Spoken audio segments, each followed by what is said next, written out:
This is Paul O'Neill from Medjugorje, from Biakovici exactly, Medjugorje, Bosnia-Herzegovina.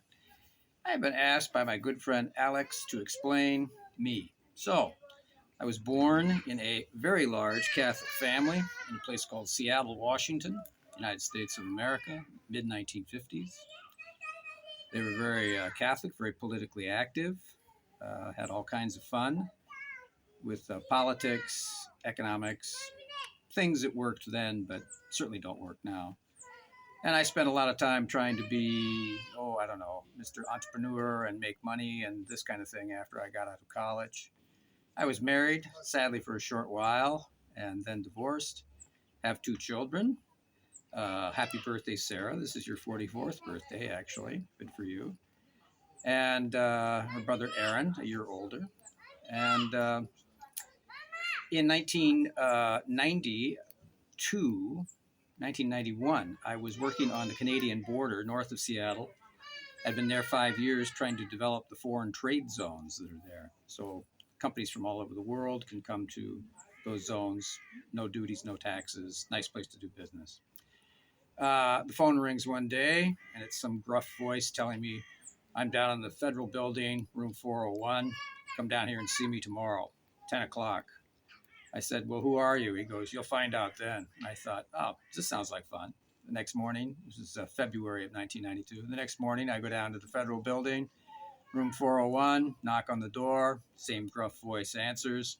Says, come in. I walk in, look at him, and he says, hang your coat up. I turn around to hang my coat up, and there's a Glock automatic pistol hanging there on the wall. Oh, I thought, this could be serious. So I turned around and I said, you're Alcohol, Tobacco, and Firearms Bureau? He says, no. And I said, you are U.S. Customs Criminal Investigations? He said, no. And I said, you are United States Marshals? He said, no. I said, I give up. Who are you? And he goes, flips his badge up and says, Federal Bureau of Investigation, FBI. And I said, Federal boy idiots, my favorite. He just gives me this look of incredulity. He says, sit down. I sit down on his couch. And he says, we've been investigating this whole corruption scandal in the port district here, and everybody seems to be pointing at you and saying, you're the guy who's doing it. Naturally, I started laughing. I walked over to the window. I said, come here, Sherlock. Do you see that light blue, rust, and gray Bondo-colored truck down there? Yeah. You think if I was stealing money, I would at least buy something that wasn't a death trap so my kids and I could ride around a little safer? He walked back to his desk. He sat down, said, sit down. He said, we can't catch these guys. I said, yeah, they're very good. They step over the line, they step back. He says, this is some of the best we've ever seen. I said, well, they've ruined my business. So what can I do for you? Well, it turned out I couldn't do anything for them because they didn't want to give me any leads as people they had been talking to. So I walk out of our brief meeting back to my truck, and lo and behold, the key is gone. So in reward for being a nice guy and following the law, I get to sleep in my truck that night downtown, below freezing weather. Very nice. The next day I get up and fortunately there's a cafe there that's opened early, and sitting right next to me is the key man who owns the locksmith shop around the corner. I say, hey, my truck out there, I lost the key. He goes, yeah, don't worry about it. I saw you there last night. I'll give you a freebie. I thought, well, this is good. He fixed my key, gave it to me. I drove home. All the cats were going crazy because, well, I'd been gone for over a day. Hanging on the door is a bag. Inside the bag are two books, same book, same copy. Medjugorje, The Message. And I went, yeah, I've heard of this place before. I wonder what this is all about. I go inside. The light's beeping on the phone recorder, and it's my good friend Augie Koistra, who's a Baptist minister studying in the Abbotsford Monastery for Baptists across the border. And he has this wonderful Southern accent because he's from Alabama. He says, say, Paul, there's a couple of books about the Blessed Virgin Mary. You know, you Catholics like her. So the proctor told me we don't need those books around here, but I'll give them to you, and you tell me if you like them or not. Well, okay. So I started reading the book and didn't stop till about 3 a.m. and slept very uncomfortably. And the next day, it suddenly hit me, wait a minute, the FBI just interviewed me, which means everybody is going to know the FBI just interviewed me, which means half the people are going to think I'm a criminal. The other half are going to think I'm a snitch. I don't think I'm going to be doing much work or much business in this town any longer. So I walked up on the mountain behind my house, which is a perfect view into Canada. There was a snowbank, and I spontaneously, or just for the fun of it, knelt down and said, "All right, Gospa, how do you pronounce your name? I don't know. Well, listen, obviously you want me to do something for you. Obviously, I'm not going to do any more business in this town. So um, I'll make a deal with you. I won't charge you a regular salary, but whenever I get into a tight situation, you'll just give me combat pay." And she said, "Yes." I said, "Okay, well, we can work together." That was February of 1992. 6 months later, I was in California working with my associate who ran a foreign trade zone there. A month after that, I was working with a friend who works in Hollywood and to this day still writes music for Hollywood. And 2 years later, 3 years later, 4 years later, I was standing under the Champs-Élysées in Paris with 500,000 kids attending the World Youth Day in Paris. After that, I went to Lourdes and happened to be at Lourdes in October 1997, October 13th, the miracle of the sun was that 80th anniversary. Who comes walking up to me and says hello? A guy I'd met several times in the United States, René Laurentin, the great Marianologist and author. And he said, "So-and-so told me you wanted to speak to me." I said, "Oh, yeah, thanks." Hey, and I was just explaining a problem they had at some place in California where he had been a spiritual advisor to a mystic. And he said, "Oh, I'll write her a letter. Don't worry about it." And we started to talk about some other things. I was telling him I was going to Medjugorje. He said, "Oh, my hearing is bad for English and the crowd is loud. Can you just send me a letter?" And I said, "Okay, I'll do that." Before I could finish, the man standing next to him, the priest standing next to him, says, "Oh, no problem. I'll translate." And I said, "Well, thank you, Father." So he translates, and Father Laurentin and I finish our conversation. And then he says to me, "I must go. I have another appointment, but you come and see me when you come back to Paris." I said, "Absolutely, Father. I'll see you then." And he says, "Okay." He hurries off quickly. I turn and look at the other priest, and I say to him, "Father, your English is absolutely perfect. I mean, this is wonderful." He goes, "Oh, it was nothing. Don't worry about it." And suddenly I noticed under his coat, there was a gold chain going across his chest. And it suddenly dawned on me, "Father, are you wearing a pectoralis cross?" He goes, "Yes." I said, "Are you a bishop?" He said, "Yes, I am." I said, "What is your first name?" He says, "Jean." I said, "Oh, you're Bishop Jean, Bishop John. What is your last name?" He said, "Lustiger." He was the Cardinal of Paris. He looks at me and says, "You will come visit me too when you come back to Paris, won't you?" I said, "Well, I guess I'll have to. Now, Laurentin, Lustiger, do we get anywhere out of the L's here?" And he laughed. And I tried to kiss his ring, but he wouldn't let me. And then he gave me his blessing. The motto of the story is, I didn't have the courage to go and visit either of them when I returned to Paris, even though I was there for 2 or 3 months. When gospel gives you an opening, take it. Mm. I traveled to Medjugorje. How did I do it? Oh, I was staying with the family that had hosted us for World Youth Day up until just the Christmas, what do you call it, choir concert at Trinity Parish in downtown Paris. And I was in the choir. And so when we finished that 2 days later, I hitchhiked from 20 or 30 kilometers east of Paris on the main auto route all the way through southern Germany into Salzburg, and then from Salzburg down through Austria into Slovenia, and then down the Dalmatian coast. This was 97, so the war had just barely ended several years previous.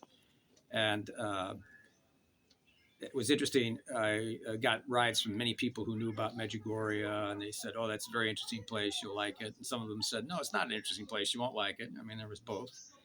And I get to the border of Bosnia-Herzegovina, and some guy takes my passport and he says, "Oh, American." And he goes over to the computer, right? And I went, "Uh-oh, well, I guess I get to sleep outside again tonight." And some woman who turned out to be a Muslim woman reaches over his shoulder, grabs my passport, walks it over, gives it to me, and says, "Come with me." And she takes me out and says, "Get in." And I thought, am I under arrest? No, it was her husband coming to pick her up. She was going back in Lubusky, going home for finishing her shift. They drop me off in a perfect spot to catch rides. 2 or 3 Italian buses roll by like I'm not standing there. Suddenly some guy shows up, gives me a ride to, of all places, the Parish gas station, named after then Bishop Parish, who was the Bishop of Mostar Duvno. As I get out of the car, there's a guy walking out of the gas station, and I said, Entschuldigen Sie bitte, gehen Sie nach Medjugorje? He goes, nah, you're English, you can speak English. I said, okay, are you going to Medjugorje? He goes, no, my friend over there is. And he yells, hey, Ivan, Doji. Ivan sits up in his car, rubs his eyes, wakes up, and looks at me and instantly understands what's going on. He just waves me over. I sat down and said, gehen Sie nach Medjugorje? He goes, that's all right, you're English, you can speak English.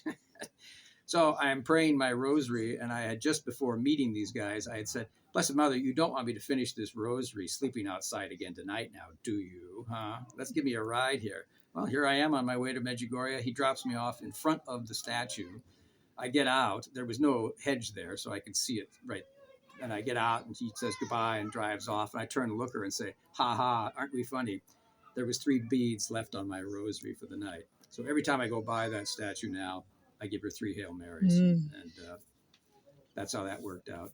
Beautiful. Could you tell me what kind of experience did you have, the strongest experience where you felt the presence of her being in Medjugorje? How did you realize its reality? Well, that was simple. That night I slept outside on the back altar, very comfortable. And the next night I was in the church late because they had a late mass. And I was thinking to myself, I wonder if I could just sleep in one of the pews here. They wouldn't notice, would they? And suddenly there's this Franciscan coming down the aisle, and he says, come on, it's time to go. Go home. It's late. What are you doing here in the church? La, la, la. Father Slavko. Oh, beautiful. Oh, beautiful. Yeah. Thanks, Father. Nice guy. Haven't I seen his picture somewhere? And so I go walking back outside again, and there's an older guy. He's from Dalmatia, from Split. Anta was his name. He was a hospital technician. The hospitals were closed. So he's at Medjugorje praying, and he didn't have any money either. Well, because the hospitals are closed. Anyway, so he says, so what you thinking? I said, just a minute. I think I can actually make a fairly comfortable place for us to sleep tonight. Don't go away. He goes, where do I go? Huh? So I went to the Christmas crèche because it was Christmas Eve. Welcome to Medjugorje. I understood what one of the guys in the ride down the coast said. And I picked up a evergreen tree from each edge of the Christmas crèche and put it in front of the crèche because the crèche was facing to the north. And just like this morning, the borough wind was blowing and it was nice and toasty if you're a polar bear. So I arranged, had to move Mary out of the way, make a little room here for some pilgrims, okay, and then I put down the straw, I put down my space blanket, some more straw. I said, okay, Anta, you get in first and you'll stay warmer, and I've got this big coat, so we'll be okay. An hour later, I wake up because I'm freezing. I thought, now what? Anta, of course, had rolled over and taken the blankets and everything else with him. I thought, well, I'm not going to disturb him. So I just got up and sat down next to the little fire we had and said, Blessed Mother, this has been a wonderful experience, a real pilgrimage, but the accommodations are a little slack. Do you think you could do something about that for me? Next morning, after morning mass, so I could warm up, and Father Slavko just walks by looking at me again like, this guy's still here, what? As I'm sitting out by the fire, Anta says, well, what do we do now? And I says, I asked Blessed Mother, she'll send somebody. Not 2 seconds later, I hear, pull. I look up, it's Sevan, one of the kids who was at World Youth Day in Paris the summer before. He goes, what are you doing here? I said, freezing. He goes, you, come with me now. So he takes us over to Siverce, to Lino Zandoli's house for poor pilgrims. And Lino looks at us and says, you guys look like you need something to eat. I said, that'd be nice. And so he gives us something to eat. And he says, just go pick room number 4. There's 5 or 6 beds in there. Pick a bed you like. You guys look like you need a little bit of rest. So I did, and then woke up at 3:30 in the afternoon in time for Italian coffee. And then I said, what's the program tonight? He goes, 5 o'clock the rosary begins. So I stepped through the door and into the drama of Medjugorje. Well, first of all, I had no life in America after the FBI interviews me. So the radical change had already occurred. the door was opened literally as I opened the door of my house with, you know, books hanging there. And it was like, hey, guess what? I've been calling you for years, but you haven't listened. You know, can I just slap you in the face with something and maybe you'll wake up like, oh, huh? Yeah, give me combat pay. She has a sense of humor, I hope. How has that changed my life? Well, you know, here I am sitting in a building that was built by Vitska's first cousins. And 25 years ago, they told me, you can finish this building if you want, uh, then use it for 10 or 15 years, and then you can either buy it or we'll rent it to you, or else you can, you know, go home to America, whatever you want to do. Well, unfortunately, in that time, circa 2000, dear old dad comes to visit and begs me to come home. And I said, Dad, I have a home. This is my home. I have a life. I have friends, Dad. I don't have friends in America. Dad, I don't even have a family in America. You guys don't. When's the last time you guys called me? Well, they never had. They never communicated with me at all. Didn't matter. So, as I was I was in Rome, taking him back to the airport, and I'm talking to my rodal advocate, and he says, "Don't you understand what your dad's trying to tell you?" I said, "Yeah, he wants me to come home and go for a ride in the boat. What kind of nonsense is that?" And he goes, "You don't understand people at all. He wants you to come home because something bad's going on. So you need to go home and just see what's happening and see what you need to do to make life better for the family." Sadly, within a year of me arriving home, that's 2002, both my oldest brother and older sister died in very impossible accidents. So uh, at least I was able to see them for the last time in my life by going home.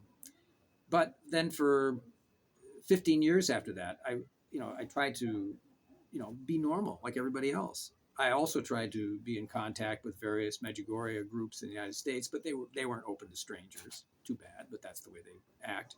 So what I did basically is I finally tried to start another business in the foreign trade zone, and it worked perfectly. But then somebody bought the building out from underneath me. I thought, this is a sign, right? It's time to go back to Medjugorje.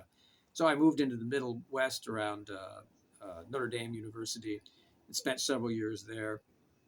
And then finally acquired enough money, saving enough money, because people don't really pay you in America, which most people don't understand. And I was able to afford a ticket. And just at the beginning of COVID in 2020, I flew out of Chicago, and there wasn't anybody on the streets of Chicago as I walked through that day to get on the train to go to the airport. And I flew out of Chicago, had to land in Boston, had to stay in Boston for a couple of days, and then out of there back to Portugal. And I find myself here again. So, how has my life changed? How has Medjugorje changed my life? Uh, yeah, it brought me back here a second time for whatever mistakes I made the first time I was there, as far as I know. So why do you think she's keeping you here? Gospa is keeping you here. Well, What's your mission? I can think of a lot of things, but basically, um, Catholic prophecy points to a time not of the so-called Third World War, which Our Lady of Garabandal told Conchita will not happen, but points to a time of what would be simply revolutions in each country where people finally rise up and they've had enough of the oligarchs. They've had enough of, there's all kinds of names you can use to describe them, but they're just criminals, basically.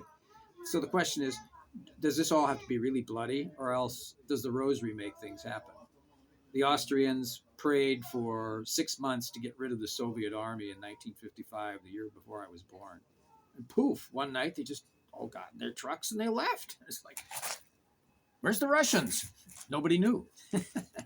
And the Filipinos in 1986 came into the streets, 250,000 strong, putting themselves between the army that was working for and loyal to President Marcos, who had been 20 years too long in office, and the army that was loyal to President-elect Aquino, who had been robbed of her election. And they just sat down and prayed the rosary and says, you guys aren't going anywhere. And finally, the ambassador realized a huge bloodbath could occur very soon. He calls back to Reagan and says, get on the phone to Marcos and tell him to come hang out with you and the First Lady in California. It's precisely what happened. Within 90 minutes of that phone call, Marcos was on a plane going back to the United States, where he lived and died. So that was a peaceful revolution. What was the most peaceful revolution here in Europe? John Paul II comes back to Poland in 1979. And as a Polish man who was there told me, we were going around the first 2 or 3 days and we suddenly realized, but we're all here. There's nobody fighting. There's nobody. There's nothing.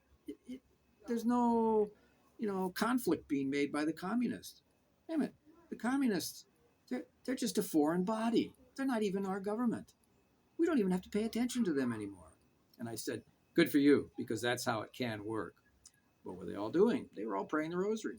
They were all listening to what John Paul had to say. And 3 years later, who shows up? Our Lady, Queen of Peace. So I think something to do with that is why I'm here. In the meantime, I throw seeds on the hill and plant the forest that used to be here, and try to stay out of sight so I don't get into too much trouble. So, why would people um, need to come to Medjugorje? We need to come to Medjugorje first of all to start the process of pulling the plug on all the nonsense that they have between their ears, so it can all flow out. Okay, because we live in a world where, especially the device in your hand, has now literally replaced personal communication. Now, granted, you and I are talking face to face now, but how many people just keep their face buried in these smartphones? In the mid 1980s, I worked on a team that made the first PC in the hand. It was about 3 times the size of a smartphone. And it was a real live CMOS 8286 computer that could multitask. And I walked into the boss's office one day, and it's just sitting there on the desk, and he's looking at it with this thoughtful look on his face. He looks up at me and looks back down at the machine, and I say, "That thing could do a lot of damage, don't you think?" And he goes, "Yeah, it can do a lot of good, but it can do an awful lot of damage." Well, that was the great great grandfather of technology, the technology you're holding in your hand. So I I wasn't there by accident, you know. I was supposed to see that for some reason and realize, okay, there's appropriate technology, there's appropriate uses of technology, and then there's technological tyranny. And we're right on the border of technological tyranny. And so people need to come to Medjugorje, park their phone, pick up their rosary, slip slide up the hill here in the wintertime and slip slide down again a few times and realize that this is a parable of life. Sometimes on the hill, you got to take big steps, even when it's slippery, because you don't want to step in that puddle or you don't want to step on that sharp rock.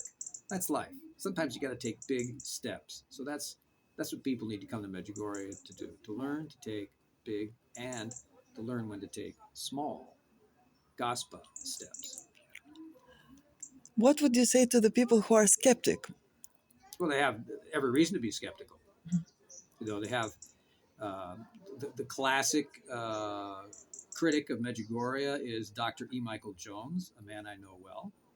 And he has written a book called Medjugorje, The Deception, which I have read 3 times just to remember what's in it. Okay. The first time was 1998, and Father Philip Pavich at St. James Parish gave me a copy. He said, "Read this and tell me what you think of it." I said, "Hey, I actually know 1 or 2 people in this book, believe it or not." And yeah, they did get ripped off by people who were, "Oh, the world's going to end tomorrow," and all this kind of stuff, right?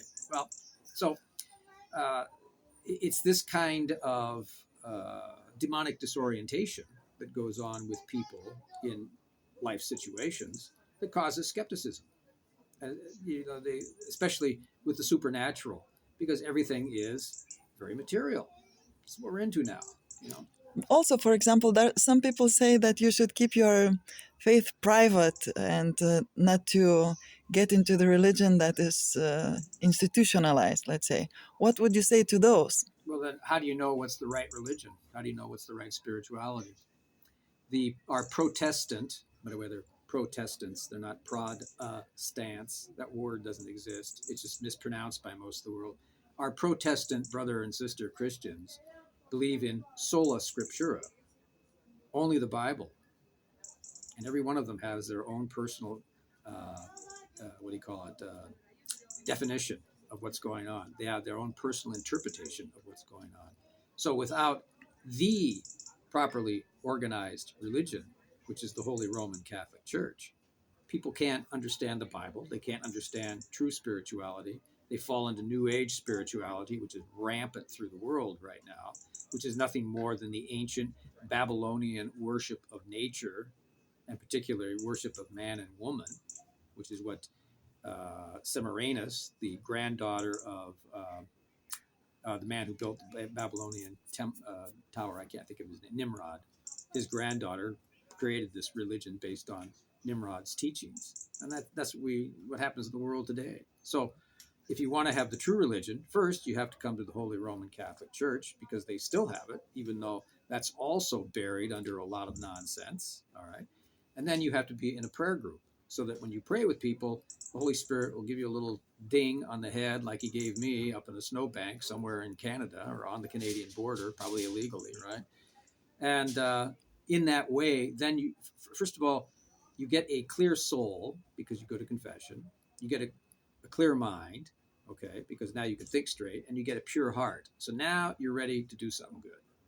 But you can't do it just wandering around saying, "Oh, I believe in Jesus," or "I believe in Buddha," or whatever. It just doesn't work. Organized religion, yeah. Go to the proper organization.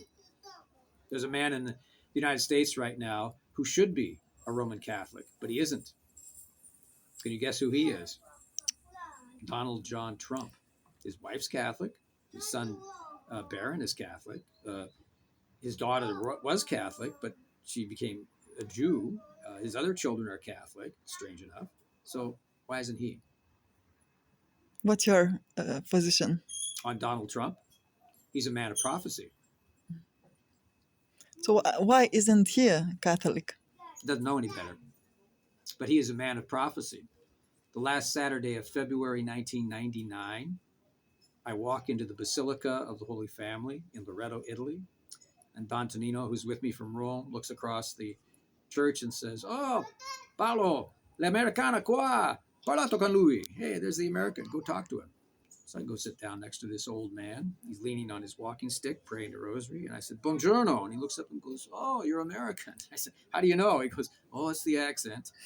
And I said, "I'm Paul O'Neill." He goes, "Oh, yes, I'm, was it George? I can't remember. Thomas. I'm Thomas Zimmer." "Oh, hi, Thomas Zimmer. How are you?"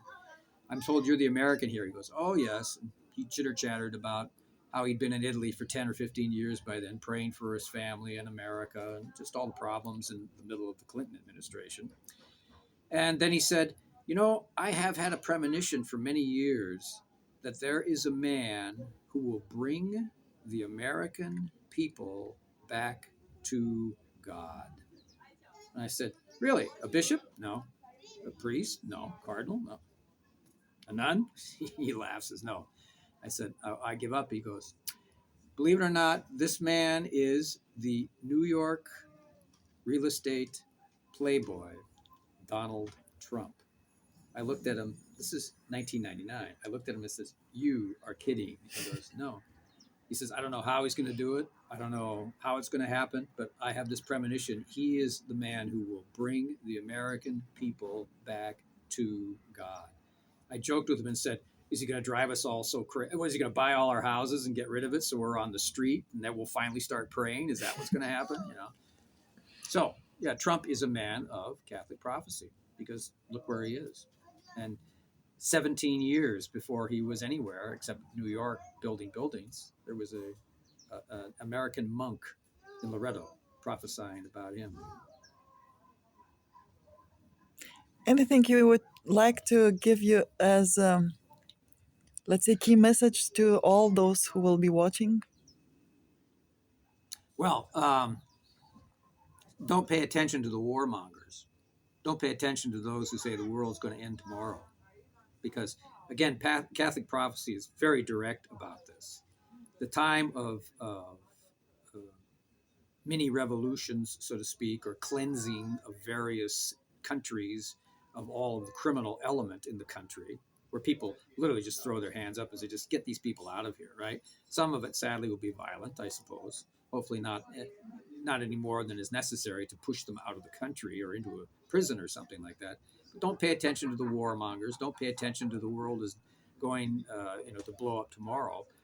There is a man also, and I didn't invent this prophecy. I've read it 30, 40 times in Catholic prophecy from the 4th century on. There is a man who is known as the great Catholic monarch. And at a particular time when there is conflict and chaos in the world, he steps onto the world stage and he reestablishes monarchy in Europe, starting with his home country of France. His name is Charles Henry. His royal name, he'll be crowned Henry V of the Cross. He will literally clean out all of the demonic French Republic. He will help the Belgian royal family do the same in their country, which has been run by Bolsheviks. That's all you can call them for the last 80 years since World War II.